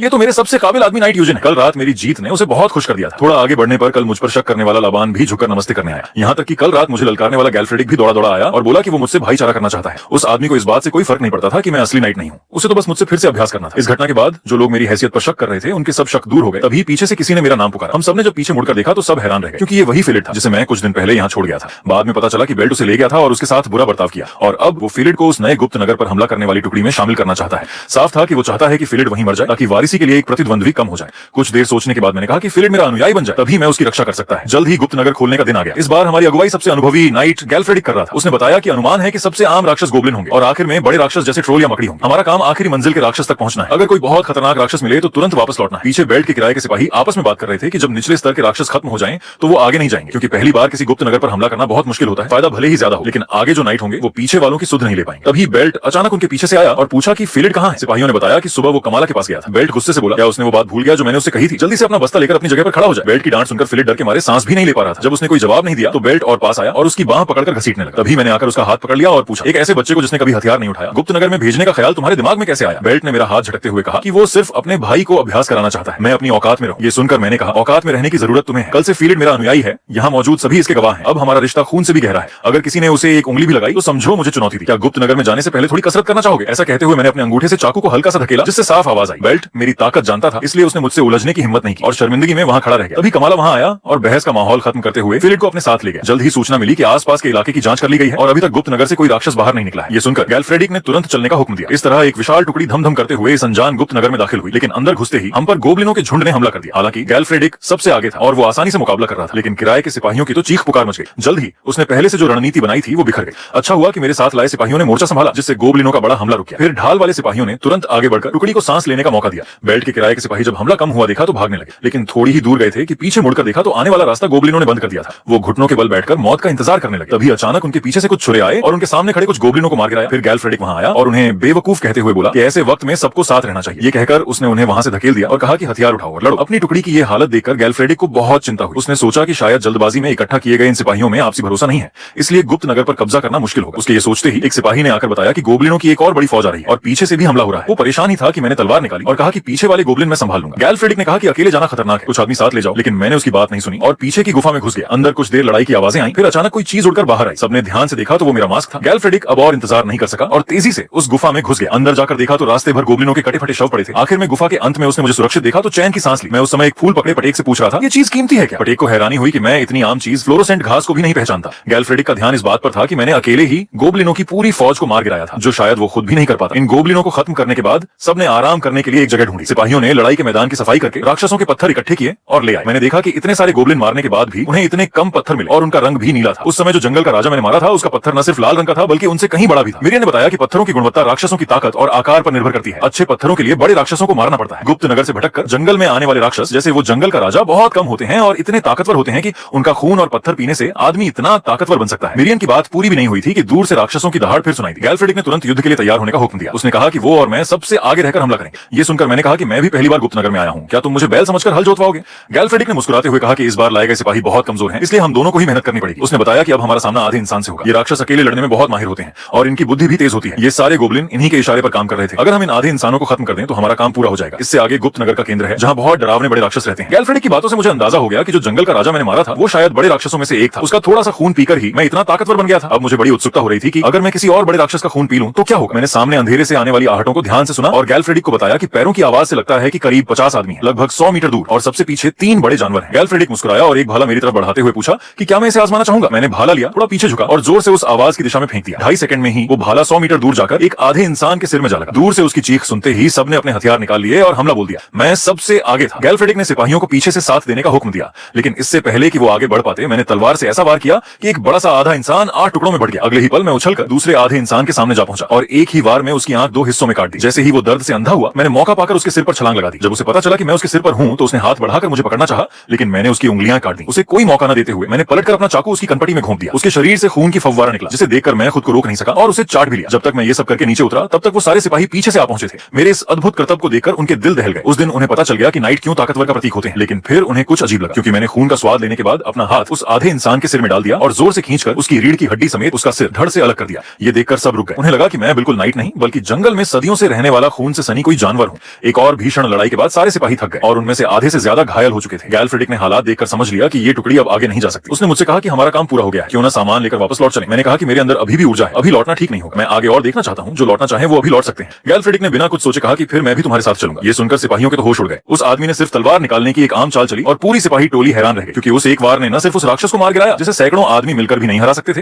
बल्कि उसके बाद उसने उसका सिर रीढ़ की हड्डी समेत निकाल लिया। वो सोच भी नहीं सकते थे कि नई आई टुकड़ी का एक अकेला भटकता हुआ आदमी इतना ताकतवर हो सकता है। उन्हें नहीं पता था कि कुछ दिन पहले मैं एक बदसूरत और कमजोर पिशाच हुआ करता था। बाद में जंगल के राजा का खून पीकर मैंने ये ताकत हासिल की थी। हालांकि इन आधे इंसानों को खत्म करने के बाद भी मैं तरोताजा था, लेकिन सिपाहियों की हालत खराब हो चुकी थी। इसलिए मैंने उन्हें वापस जाने का हुक्म दिया और सिर्फ 2 आदमियों को साथ लेकर गुप्त नगर में और आगे बढ़ गया। गैल्फ्रेडिक पहले तो मेरे साथ आना नहीं चाहता था, लेकिन उसने सोचा कि मैं इतनी आसानी से आधे इंसानों को खत्म कर सकता हूं तो शायद आगे के खतरों का भी सामना कर सकता हूं। वो ये सोच ही रहा था कि अचानक उसे लगा कि उसने किसी चीज पर पैर रख दिया है। नीचे देखा तो पैर उठाते ही पता चला कि वो मकड़ी थी। फिर ऊपर देखा तो उसके होश उड़ गए। हमारे ठीक ऊपर अनगिनत छोटी बड़ी मकड़ियां बैठी हुई थी। इस तरह की मकड़ियां अपने जहरीले जाल से शिकार को पिघलाकर खा जाती हैं। गैल्फ्रेडिक को अपने हथियार निकालने पड़े। पटेक तो किसी तरह अपना बचाव कर रहा था, लेकिन अनुभवहीन लाबान जल्द ही जमीन पर गिर गया। जब एक मकड़ी उसके सिर पर जहर उगलने को तैयार हुई मैंने पलटकर उसे 2 टुकड़ों में काट डाला, फिर वापस वापस मुड़कर मकड़ियों की भीड़ पर हमला कर दिया। कुछ ही देर में सारी मकड़ियां खत्म हो गई। ये देखकर लाबान ने मन ही मन सोचा कि मैं सच में एक राक्षस हूँ। मेरी तारीफ करने के बाद उसने अपने सरदार की तरफ देखा, लेकिन उसे हैरानी हुई कि सरदार पटेक के पैर कांप रहे थे। पटेक की आंखें फटी की फटी रह गई थीं और वो पीछे देखकर कुछ नहीं बोल पा रहा था, क्योंकि उसने एक भटका हुआ राक्षस देख लिया था। इस तरह के राक्षस गुप्त नगर में बहुत कम मिलते हैं, इसलिए टुकड़ी बनाते समय उनके बारे में सोचा भी नहीं जाता। लेकिन सामने वाला देखने में ही अपने एरिया का मुखिया जैसा लग रहा था। जब पटेक को होश आया तो उसने मुझे भागने को कहा। उसने कहा कि इस लेवल के राक्षस का सामना करना हमारे बस की बात नहीं है। लेकिन उन्हें हैरानी हुई कि मैंने उन्हें पीछे हटने को कहा और कहा कि ये मकड़ी मेरा शिकार है। उस समय मेरे अंदर से निकली गुस्से की लहर ने दोनों के दिलों को जोर से झकझोर दिया। उन्हें लगा कि उनके शरीर पर से उनका काबू खत्म हो गया है। उनके दिमाग में बस एक ही बात थी, भागो। उन्हें भागते देख मिरियन ने कहा कि वो दोनों जैसे मेरे सामने झुक गए। मैंने पूछा कि क्या ये बड़ी मकड़ी और वो जंगल का राजा जिसे मैंने मारा था दोनों एक ही लेवल के भटके हुए राक्षस हैं? मिरियन ने कहा नहीं, ये मकड़ी उस जंगल के राजा से भी ज्यादा ताकतवर लगती है। ये सुनकर मैंने फिर पूछा कि क्या इसका मतलब इसका पत्थर भी उससे बड़ा होगा? पिछली बार सिर्फ एक जंगल के राजा का पत्थर पीने से मैं इतना ताकतवर बन गया था। मैं अब ये जानने के लिए बेकरार था कि अगर मैं इसे पी लूं तो क्या होगा। हम बात कर ही रहे थे कि उस बड़ी मकड़ी ने मुझे देखकर एक जोरदार चीख निकाली। मैंने तुरंत तलवार उठाई और कुछ ही देर में उससे लड़ाई खत्म कर दी। गुप्त नगर से बाहर निकलने के बाद कमाला ने मेरे लिए एक शानदार जश्न का आयोजन किया। दावत के दौरान मैंने देखा कि एक छोटी मकड़ी मेरे प्याले में गिरने वाली थी। मैंने हल्के से उंगली घुमाकर एक पतला सा धागा निकाला और उसे दो टुकड़ों में काट डाला। उस बड़ी मकड़ी को हराने और उसका पत्थर निकलने के बाद मुझे एक और ताकत मिल गई थी। इस ताकत का नाम है भेस बदलना। अब मैं पहले वाली ताकत से अपनी त्वचा को काले रंग में बदल सकता हूँ, फिर इस नई ताकत से उस कालेपन को वापस इंसानी त्वचा में बदल सकता हूँ। इस तरह अब मैं बेफिक्र होकर धूप में घूम सकता हूँ। जश्न में मौजूद लड़कियों ने जैसे ही मुझे बिना मास्क के देखा, वो सब मेरे पास आकर जमा हो गई। वो शोर मचाते हुए मुझसे उस समय की कहानी सुनना चाहती थी जब मैंने अकेले गुप्त नगर में उस बड़ी मकड़ी को मारा था। उनमें से किसी ने पूछा कि क्या मुझमें ये अद्भुत खूबसूरती योगिनियों एल्वेस के खून की वजह से है? मैंने मन ही मन सोचा, मैं एक पिशाच हूँ जो नाइट बनकर रह रहा हूँ, ये काफी था। अब योगिनियों का भी खून निकल आया। हमारी बातचीत पीछे खड़े गैल्फ्रेडिक ने सुनी तो वो चौंका। फिर वो दौड़ता हुआ आया और जोर से बोला, अब तो सब साफ हो गया। उसने बताया कि गुप्त नगर में उसे मेरे कानों पर शक हो रहा था, जो जंगली कुत्ते जैसे तेज थे, और 100 मीटर दूर अंधेरे में भी मैंने भाले से निशाना साधा था। तो पता चला कि मेरे अंदर योगिनियों का खून बहता है, इसलिए मैं इतना ताकतवर हूँ। वो लड़कियां जैसे ही सुना कि मैं योगिनी हूँ, मेरे प्रति उनका आकर्षण और बढ़ गया। तभी गैल्फ्रेडिक फिर बोला, तेरी इतनी खूबसूरत शक्ल है तो पहले मास्क क्यों पहने रहता था? ये सुनकर मैं थोड़ा उनकी तरफ झुका और बोला, मुझे ज्यादा लोगों के सामने आना पसंद नहीं है। मेरी इस एक हरकत ने उन लड़कियों को पागल कर दिया और वो सब आपस में लड़ने लगी कि आज रात में किसके कमरे में जाऊंगा। उनका मुंह पर पूरा यकीन देखकर मैंने मन ही मन सोचा, शाबाश, ये तरीका काम कर गया। अब अगर कोई मुझ पर शक करेगा तो योगिनियों के खून का बहाना मार सकता हूँ। असल में इस बार पत्थर खाने से मुझे सिर्फ नई ताकत ही नहीं मिली, बल्कि मेरे शरीर पर बने 8 में से एक निशान भी गायब हो गया और मुझे अपनी कुछ खोई हुई यादें भी वापस मिल गई। यादों में मैं किसी अनजान जगह पर लेटा हुआ था और एक मुलायम हाथ मेरा हाथ पकड़े हुए था। अब मुझे ये भी यकीन नहीं है कि ये मेरी असली याद है या नहीं। मैं ये सोच ही रहा था कि अचानक किसी के चिल्लाने की आवाज ने मेरे विचार तोड़े। मुड़कर देखा तो पता चला कि गैल्फ्रेडिक लाबान का गला पकड़कर उसे तंग कर रहा था और लाबान तड़प रहा था। गैल्फ्रेडिक मजाक करते हुए बोला, उस वक्त तुम मुझे छोड़कर क्यों भाग गए थे? लाबान हंसते हुए बोला, तुम इंसान हो ही नहीं। एक आम आदमी उस राक्षस को देखकर ऐसे कैसे खुश हो सकता है? उनकी ये हरकतें देखकर मेरे मन में तरह तरह के विचार आ रहे थे। मैं जानना चाहता था कि पिशाच बनने से पहले मैं आखिर था क्या। शायद इसका जवाब तभी मिलेगा जब मेरे शरीर के सारे निशान मिट जाएंगे। जश्न खत्म होने के बाद हम सबको डेविन स्वामी के कमरे में बुलाया गया। गैल्फ्रेडिक ने सबसे पहले झुककर अपना परिचय दिया। मैं गैल्फ्रेडिक परिवार का तीसरा बेटा क्लेमा हूं। फिर मैंने भी उसी तरह झुककर कहा, मैं यूजिन परिवार का सबसे बड़ा बेटा हूं। डेविन स्वामी ने हमारा शुक्रिया अदा करने के बाद मुझे एक छोटा सा डिब्बा दिया जिसमें डेविन परिवार द्वारा मुझे फिर से नाइट घोषित करने के कागजात थे। हालांकि डेविन स्वामी को यह समझ नहीं आया कि मैं पहले से ही नाइट होते हुए ये कागजात क्यों मांग रहा हूं, लेकिन उन्हें नहीं पता था कि मेरा नाइट होना नकली था। अब इन कागजातों की बदौलत मुझे अपना भेस बनाए रखने की जरूरत नहीं पड़ेगी। पिता को जोर से खांसी आने लगी तो कमाला तुरंत आगे बढ़ा। डेविन कांपती आवाज में बोले, मुझे सिर्फ उस बच्चे की चिंता है, उसकी महत्वाकांक्षा बहुत बड़ी है। कमाला ने कहा, पिताजी आप इसकी चिंता मत करो, मैं इस इलाके को अच्छे से संभालूंगा और इसे दिन ब दिन फलता फूलता देखूंगा। डेविन ने उससे कहा, इलाका तो बस मिट्टी है, असली चीज होते हैं वहाँ के लोग और वो नेता जो उनका मार्गदर्शन कर सके। ये आखिरी बात कहकर डेविन स्वामी ने हमेशा के लिए आंखें बंद कर ली। मैं नहीं जानता था कि डेविन कैसा इंसान था, लेकिन इतने सारे लोगों को उसके लिए रोते देख मुझे लगा कि वो एक अच्छा शासक रहा होगा। हालांकि सबके दिलों में यही भावना नहीं थी, जैसे कि उस कोने में छिपा बेल्ट जो अपनी नाकामयाब योजनाओं पर गुस्से से कांप रहा था। अंतिम संस्कार के बाद क्लेमा अपने इलाके वापस जाने की तैयारी करने लगा। जाते जाते उसने मुझसे पूछा, क्या तुम मेरे साथ चलोगे? हम मिलकर कुछ बड़ा करेंगे। मैंने कहा, मुझे गुप्त नगर खुलने का मौका मिला है, इसलिए मैं एक बार फिर वहां जाना चाहता हूँ। ये सुनकर क्लेमा ने सिर खुजलाते हुए कहा, बहुत अफसोस की बात है। फिर हाथ बढ़ाकर बोला, उम्मीद है अगली बार जब हम मिलेंगे तो दोस्त ही रहेंगे। क्लेमा को विदा करने के बाद हम भी चलने की तैयारी करने लगे, लेकिन उससे पहले हमें एक घोड़ा खरीदना था। नाइट होकर कोई घोड़ा ना हो ये तो ठीक नहीं, साथ ही गुप्त नगर से लाए गए सामान को भी बेचना था। जब लाबान वो सामान लेकर बाजार पहुंचा तो लोगों की भीड़ लग गई। उन्होंने कभी किसी एक आदमी को गुप्त नगर से इतना सारा सामान एक साथ निकालते नहीं देखा था। नतीजा ये हुआ कि व्यापारियों के मुंह पर मेरा नाम इतना बढ़ा चढ़ाकर फैलने लगा कि हद हो गई। उस समय मैं व्यापारी संघ के ऑफिस में बैठा था। मेरे सामने बैठे आदमी ने अपना परिचय विमोल बताया और कहा कि वो पेलिंग व्यापारी संघ का मेंबर है और मेरे सामान का काम देखेगा। हालांकि पटेक ने मुझे पहले ही किसी संघ से मिलवाने की बात कही थी, लेकिन मैं इस बात को लेकर संशय में था। लेकिन अब वो मुझे इतने बड़े संघ से मिलवा रहा था, इसलिए मैंने उसका सुझाव मान लिया। इंसानी समाज से अनजान मेरे लिए पटेक जैसे आदमी की सख्त जरूरत थी। हम कीमतों पर बात करने ही वाले थे कि अचानक एक सफेद बालों वाला बूढ़ा आदमी कमरे में घुसा है। उसे देखकर पटेक ने धीरे से बताया कि अब मुश्किल हो गई है। यह आदमी पेलिंग व्यापारी संघ के उपाध्यक्ष का सेक्रेटरी ग्रेयर है, जिसका पद हमसे बात कर रहे बिमोल से कहीं ऊंचा है। शायद ये हमारे सामान की कीमत कम करवाने आया है। बिमोल ने भी समझ लिया कि ग्रेयर उसके सौदे को छीनना चाहता है, लेकिन इससे पहले कि वो कुछ बोलता, ग्रेयर ने उसे कॉन्ट्रैक्ट न होने की दुहाई देकर धक्का देकर हटा दिया। फिर वो आगे बढ़ा और मुझसे पूछा, तुम ही वो यूजिन नाइट हो जिसने गुप्त नगर में अकेले ही राक्षस का सिर तोड़ा, फिर उसके मुखिया को भी हराया और इतना सारा सामान बाहर निकाल लाया। मेरे चुप रहने पर उसने सोचा कि मैं सामान की कीमत बढ़ाने के लिए ये सारी कहानियां गढ़ रहा हूं। उसके दिमाग में मैं भी बाकी नाइट्स की तरह सिर्फ ताकत के घमंड में चूर एक उतावला नौजवान था। उसने कहा कि पेलिंग व्यापारी संघ के उपाध्यक्ष मुझसे एक कॉन्ट्रैक्ट पर बात करना चाहते हैं। उसके पूरे शरीर में एक कंपी दौड़ गई। जब उसने मेरे दबाव को महसूस किया और समझ गया कि मैं कोई आम आदमी नहीं हूं, तब उसने अपना रवैया बदला और अपना परिचय दिया। उसने कहा कि ये मेरे लिए एक अच्छा मौका है। मैंने बिना कोई एक्सप्रेशन बदले पूछा, कैसा मौका? ग्रेयर कांपते हुए बोला, वो मौका जहां तुम इस सामान को बेहतर शर्तों पर बेच सकोगे। मैंने फिर वही बात दोहराई, बेहतर शर्तों पर। ग्रेयर के माथे पर अब पसीना आ गया था। वो मेरे इस अजीब दबाव को झेलता हुआ बोला, हमारे उपाध्यक्ष खुद तुमसे बात करेंगे। मैंने फिर वही बात दोहराई। उपाध्यक्ष हालात बिगड़ते देख वो घबराकर मुझसे माफी मांगने लगा और बोला कि उसका ऐसा कोई इरादा नहीं था। जब मैंने मैंने पूछा तुमने मेरा क्या बिगाड़ा? तो उसकी तो हिम्मत ही टूट गई और वो कमरे से भाग गया। ये देखकर विमोल की तो खुशी का ठिकाना न रहा। उसे लगा कि मैंने उसकी खातिर उपाध्यक्ष का कॉन्ट्रैक्ट भी ठुकरा दिया। लेकिन मैं बड़ी बेबसी से पटेक से पूछ रहा था, मैंने ऐसा क्या किया? ये कवच रोज सबसे शानदार शोकेस में रखा जाता था, लेकिन दशकों बीत जाने के बाद भी यूं ही धूल खा रहा था। कोई इसे हाथ लगाने की हिम्मत नहीं करता था, सिर्फ इसलिए कि इस छोटे से कस्बे में इसकी ऊंची कीमत किसी खगोलीय आंकड़े से कम नहीं थी। ये तब की बात है जब एक नाइट इस शहर से गुजरा और उसने इस कवच को पसंद कर लिया। हालांकि वो एक रईस था और कुछ समय पहले ही एक डंगवन पर जीत हासिल करके भारी इनाम राशि पाई थी। लेबल पर कीमत देखने के बाद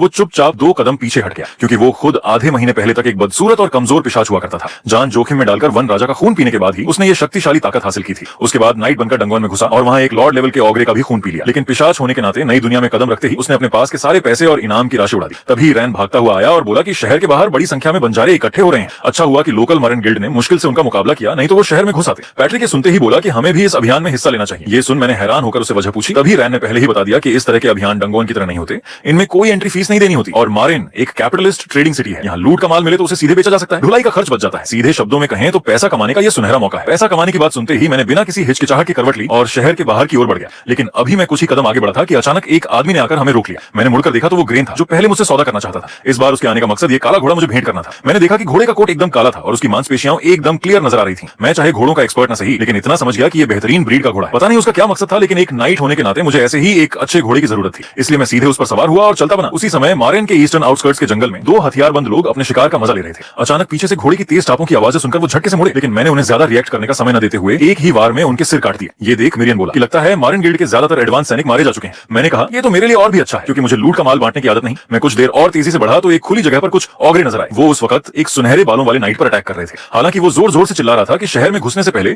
उसकी लाश को पार करना होगा, लेकिन ऑगरे की एक दहाड़ से उसके सफेद घोड़े की तो पेशाब ही निकल गई। अगले ही पल उस घोड़े ने उसे पीठ से उतार फेंका और भाग खड़ा हुआ। बेचारा नाइट अकेला ही सब ऑगरे के सामने रह गया। जैसे ही एक ऑगरे का कुल्हाड़ा उस पर पड़ने को हुआ, अचानक दूर से एक भाला आकर उस ऑगरे के सिर में जा लगा। नाइट ने पीछे मुड़कर देखा तो मैं तलवार लिए उसकी ओर दौड़ रहा था। उसके पास आकर मैंने एक और वार से एक ऑगरे का सिर काट गिराया। फिर कुछ ही वार में उसके आसपास के सभी ऑगरे के टुकड़े टुकड़े कर दिए। लेकिन जैसे ही वो उठकर मेरा शुक्रिया अदा करने और नाम पूछने ही वाला था, एक और ऑगरे दूर से अटैक करने दौड़ा। मैंने कोई बेकार की बात न करते हुए अपनी तलवार उठाकर उस पर दे मारी। उसके पंजे उस नाइट को छूने से पहले ही तलवार ने उसकी जान ले ली। फिर मैंने कहा अब ऐसे सवालों का क्या मतलब, अगर तू यहाँ मर जाता तो सब बेकार था। ये सुन वो जोर से हंसा और बोला कि अगर यहाँ से बच गया तो फिर तेरा नाम पूछूंगा। ये कह वो अपनी तलवार निकालकर वापस लड़ाई में कूद गया। लड़ाई खत्म होने के बाद शहर लौटकर उस नाइट ने बढ़ा चढ़ाकर इस अभियान का किस्सा बताना शुरू कर दिया। कैसे वो बंजारे कितने खूंखार थे और वो लोग कितने बहादुर थे। ये भी बताया कि लड़ाई के खतरनाक मोड़ पर अचानक एक काले घोड़े सवार नाइट ने आकर मोर्चा संभाला और जीत दिलाई। ये सुन लोग उस नाइट के बारे में पूछने लगे। उस नाइट ने पता लगाया तो मेरा नाम यूजीन पता चला। ये नाम सुनते ही सब में हलचल मच गई, क्योंकि कुछ समय पहले ही उन्होंने सुना था कि यहाँ आने से पहले मैंने एक दिग्गज नाइट को हराया था, फिर अकेले ही डंगवन के लॉर्ड को पकड़ा था और अब इस शहर की रक्षा की थी। लेकिन उस खुशी मनाती भीड़ में एक आदमी बिल्कुल भी खुश नहीं था। ये आदमी था मारिन का करंट मेयर और पेलिन कंपनी का रिप्रेजेंटेटिव लुइस। वो अच्छी तरह जानता था कि मेरी जितनी शोहरत बढ़ेगी मुझे उतना ही कंट्रोल करना मुश्किल होगा। उसने अपनी पोती फ्लेचर से पूछा कि क्या सच में ऐसे ही बैठे रहना है। फ्लेचर ने कहा कि सब उसके कंट्रोल में है, वो तो बस चाहती है कि मेरी शोहरत और बढ़े, क्योंकि नाइट्स के लिए इज्जत सब कुछ होती है। वो जितना ऊपर चढ़ता है नीचे गिरने का डर उतना ही ज्यादा होता है। उसने लुइस से मेरे साथ वाले उस लड़के के बारे में पूछा। लुइस ने पूछा कि क्या वो वही लड़का है जो हमें डंगवन से मिलने वाला तेल और माल बेचता है। फ्लेचर ने कहा हाँ, और उसे पता चला है कि वो लड़का डीविन फैमिली का नाजायज बेटा है। ये सुन लुइस के हाथ से गिलास छूटते छूटते बचा। उसने पूछा कि क्या तू सोच रही है। उसे पूरा करने से पहले ही फ्लेचर ने कहा हाँ, अभी पता नहीं ये यूजीन क्या करना चाहता है, लेकिन अभी की सिचुएशन देखते हुए वो बिजनेस के जरिए बड़ा फंड इकट्ठा करने की कोशिश कर रहा है और उस डीविन फैमिली के नाजायज बेटे की मदद कर रहा है। अगर हम उन पर कंट्रोल पा सकें तो मेयर होने के नाते हमें भी अपने यूजीन नाइट को एक बड़ा गिफ्ट देना चाहिए। अगले दिन उसने मुझे बुलाकर जरूरी बात बताने को कहा। उस वक्त तक मुझे मारिन का हीरो घोषित कर दिया गया था। रूम में घुसते ही मैंने पहले उस काली घोड़ी के लिए शुक्रिया अदा किया। फ्लेचर ने मेरा खूबसूरत चेहरा देखा तो मन ही मन सोचा, इतनी शक्ल वाला इंसान और वो भी वो जो अकेले ऑगरे के सिर काट सकता है। जनरली मिलने वाले नाइट सब हृष्ट पुष्ट और सीधे साधे वॉरियर होते थे। उसे लगा मैं उन सबसे बिल्कुल अलग हूं। मेरे बैठते ही उसने कहा कि मेयर ने जो कवच भेजा था वो मुझ पर बहुत खूबसूरत लग रहा है और बताया कि ये कवच एल्सिक के लोहे और स्टोन जाइंट की हड्डियों से बनी मिश्र धातु से बना है। यहाँ तक कि ड्रैगन के नुकीले दांत भी इसे छेद नहीं सकते। ये सुन मैंने भी शिष्टाचार में कहा कि लगता है अब अगली बार डंगवन पर चढ़ाई करूं तो बचाव की चिंता नहीं होगी। साथ ही मैंने मेरे सैनिकों के लिए रहने और खाने का इंतजाम करने के लिए भी शुक्रिया कहा। फ्लेचर ने सोचा माहौल अब ठीक है तो उसने अपनी एक छोटी सी डिमांड रखनी चाहिए, लेकिन उसके सरप्राइज का ठिकाना न रहा जब मैं अचानक उठकर जाने लगा और बोला कि मुझे बहुत काम है। उसने हैरानी से पूछा कि कहां जा रहे हो। मैंने कहा कि डीविन टेरिटरी के डंगवन में जाना है और कंपनी से जो कॉन्ट्रैक्ट हुआ है वो सिर्फ डंगोनन के माल की खरीद बिक्री के लिए है, इसलिए अब जा रहा हूं। शायद यही आखिरी मुलाकात हो। मेरी ये बात सुन फ्लेचर के होश उड़ गए। उसने गुस्से में अपने होंठ काट लिए। जैसे ही मैं दरवाजे से बाहर निकलने लगा उसने जोर से आवाज लगाई, रुको। मैंने मुड़कर पूछा कि और क्या काम है। मजबूर होकर वो बोली कि वो काला घोड़ा जो भेजा था वो बहुत महंगी ब्रीड का वॉर हॉर्स है। ये कवच भी बेशकीमती है और तेरे सैनिकों को भी बढ़िया से बढ़िया सुविधा दी गई। क्या तुझे लगता है कि पिछली बार डंगवन से लाए गए सामान से इनकी भरपाई हो जाएगी? मुझे ये मत सिखा कि दुनिया में मुफ्त में कुछ नहीं मिलता। ऐसे चला गया तो अपनी इज्जत पर दाग लगाने को तैयार है क्या? शहर के लोगों को पता चलेगा कि तू कितना बेईमान नाइट है। उसकी इस बात पर मैं पहले तो हंसा, फिर बोला कि तेरी ये बातें कितनी बेतुकी हैं। पहली मुलाकात में ही मुझे भगाने लगी थी, फिर बिना पूछे बिना चाहे ढेर सारे गिफ्ट दे दिए और अब उन गिफ्ट के बदले में मुझसे हिसाब मांग रही है। तू एक मामूली बिजनेसमैन है और मुझे धमकी दे रही है। इतना कहते ही फ्लेचर का चेहरा स्याह पड़ गया। वो समझ नहीं पाई क्या करे। उधर पैट्रिक और रैन के चेहरे पर कुटिल मुस्कान तैर गई। मैंने आगे कहा कि मैंने तुम्हारी पेलिन कंपनी से कॉन्ट्रैक्ट किया है। जब तक तुम कॉन्ट्रैक्ट के मुताबिक रकम देकर मेरा माल खरीदते हो, मारिन के लोग मेरे बारे में कुछ भी कहें मुझे कोई फर्क नहीं पड़ता, लेकिन लेकिन अगर तुम लोग मेरे बारे में कोई अफवाह फैलाने की कोशिश की तो मैं वापस आकर तुझे बताऊंगा कि इसके अंजाम क्या होते हैं। मेरी नजर में ये पेलिन कंपनी और मारिन शहर का मिलीभगत है, उस नाइट के खिलाफ जिसने इस शहर को बचाया था। अगर भविष्य में फिर कोई क्राइसिस आया तो कौन सा नाइट यहाँ बचाने आएगा। ये कह मैंने उसे छोड़ दिया। फ्लेचर ने माना कि मेरे साथ बिहेवियर में उसकी लालच हद से ज्यादा थी। वो चाहती थी कि मेरे साथ उसका रिलेशनशिप नए सिरे से शुरू हो और साथ चले। उसने ये भी कहा कि वो हमारा कॉन्ट्रैक्ट जारी रखना चाहती है और उसमें मेरी मर्जी की शर्तें जोड़ने को तैयार है। कंपनी की वाइस हेड होने के नाते उसने ढेरों नाइट देखे थे। पहले वो जैसे ही बड़े फंड का ऑफर रखती सब झुक जाते, लेकिन अब उसने पाया कि मैं सिर्फ बाहर से ही नहीं अंदर से भी उन सबसे बिल्कुल अलग हूं। उसे महसूस हुआ कि मुझसे खतरे की बू आ रही है और उसकी बिजनेसमैन इंस्टिंक्ट उसे बार-बार कह रही थी कि मुझे जाने ना दे, मुझ में इन्वेस्ट करना उसे बहुत बड़ा प्रॉफिट देगा। उसकी ईमानदारी भरी माफी सुनने के बाद मैं रुक गया और वापस आकर बोला कि चल सुनता हूं, लेकिन उम्मीद है कि तू सच में कोई लुभावना ऑफर लेकर आई है। मेरी ये बात सुन उसकी जान में जान आई। बाहर आने के बाद मिरियन ने मेरा शानदार गियर देखकर वाह वाह करना शुरू कर दिया। बोला कि अब तो एकदम रियल नाइट लग रहे हो। उसकी बस एक ना सुनकर मैंने उसे चुप रहने को कहा। पास खड़े पैट्रिक ने कहा कि अभी जो कॉन्ट्रैक्ट किया है वो बहुत अच्छा है। पेलिन कंपनी का बिजनेस बहुत बड़ा है, पूरे डीबो कॉन्टिनेंट में उनकी सैकड़ों ब्रांचेस हैं और मारिन उनका मेन बेस है। वो मैनली लोकल मैजिक टेरिटरी वाले कुलीनों से एक्टिव बिजनेस करती है, जैसे अभी डीविन फैमिली से कर रहे हैं। इतनी बड़ी कंपनी ने हमें ऐसी छूट दी है कि उनके किसी भी एरिया से जुड़े डंगोन में जा सकते हैं बिना किसी पाबंदी के। ये तो ऐसा प्रोविजन है जो पहले कभी किसी को नहीं मिला। थोड़ी दूर और चलने के बाद हम डीविन टेरिटरी के डंगोन के सामने पहुंचे। तभी एक गंजा आदमी आगे बढ़कर बोला, तू तो बड़ा नाजुक नाजुक लग रहा है, पता नहीं तलवार ठीक से पकड़ भी पाएगा या नहीं। उसके बोलते ही कामरा आकर मुझसे मिली। डीविन सर के देहांत के बाद कामरा अब नई लॉर्ड बन चुकी थी। कामरा ने चुपके से बताया कि उसके भाई बेल्टर की पिछली साजिश नाकाम होने के बाद अब उसने नए मर्सनरी बुला लिए हैं। इस बार डंगोन पर चढ़ाई में उसे कुछ गड़बड़ लग रही है, क्योंकि ये मर्सनरी डाकुओं से कम नहीं लगते। इसलिए उसने फैसला किया है कि मुझे इस एक्सपीडिशन टीम का कैप्टन बनाया जाए। दूर खड़ा गंजा ये सुनकर उछल पड़ा, बोला कि क्या तेरे मर जाने पर वो कैप्टन बन सकता है। और इसी सीन के साथ ये एपिसोड खत्म होता है। दोस्तों नेक्स्ट पार्ट बहुत इंटरेस्टिंग होने वाला है। अगर इस वीडियो में 2000 कमेंट आते हैं और 1000 लोग हाइप करते हैं तो इसका अगला पार्ट 1 घंटे का आएगा। वीडियो देखने के लिए धन्यवाद।